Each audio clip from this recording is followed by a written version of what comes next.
My wife is furious that I didn't talk to her first and started turning the spare room in our house into an art studio for my best friend, but I figured I didn't need approval since it had been empty and collecting dust for the last 2 years.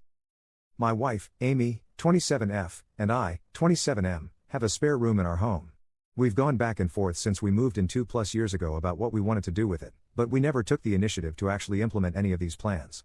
We already have a sufficient number of guest rooms and an office, so the room just sits there, unutilized. I'm not that worried about it, but my wife brings it up now and then. These mentions are just of the unused room itself, not anything concrete she actually wants to use it for. I made a new friend, Ben, 30M, about 8 months ago, and it was very much one of those we connected from the first time we spoke to each other situations. I've actually never had that many close male friends, so this connection is especially important to me. The conversation flowed so easily, we had loads in common. I didn't think such a huge amount of genuine love and respect for a person could be developed in less than a year, but it's been very cool to experience that and get to know him. One of the things that we bonded over was a similar love for art and music. Ben is way more talented than I am when it comes to painting, but it's something we both enjoy. His birthday is coming up soon, and I thought on top of what else I was getting him, I could turn the spare room into something similar to an art studio for us both to use. I already ordered a few things for it and was getting ready to jump into painting the walls when my wife came in and demanded to know what I was doing. I explained that I was finally fixing up the spare room. She said it was unacceptable I had done this without confirming with her that it was okay, but I didn't think I would need to since it's been 2 years and the room has basically never been touched. Am I the jerk? Commenter.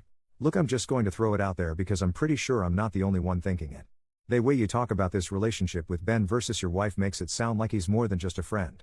Maybe it's on a subconscious level only. You don't unilaterally decide what to do with a room in a house you share with your wife. It's weird that your first thought is, oh, I want to set up this space for me and the friend.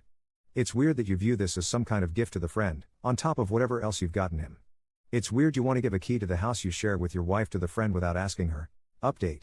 First off, I'd like to thank everyone who was compassionate towards me in the comments.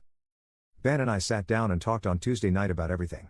It was overwhelming, to say the least.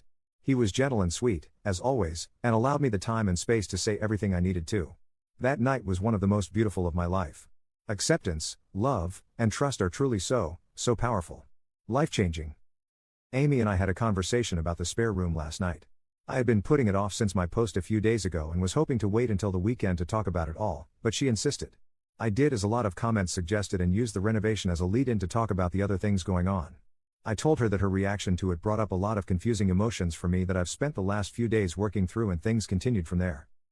I had toyed with the idea of couples therapy and it was something she suggested, but I don't think it's a viable option. I love her, but I've come to realize that I was never in love with her like I once thought. And after getting to really and truly experience that, it wouldn't be fair to either of us if we tried to force something that I'm not capable of giving to her. I'll be splitting my time, staying in one of our guest rooms, with Ben in his apartment for the time being while we separate and work things out moving forward. Obviously that means the room renovations have been paused until further notice. I'm really excited for the future. Commenter. So, you cheated on your wife with an emotional affair, blamed her for your decisions with the whole your reaction made me confused bit, and now you're leaving her to go with your affair partner. Doesn't matter if it wasn't physical. This is an obvious emotional affair.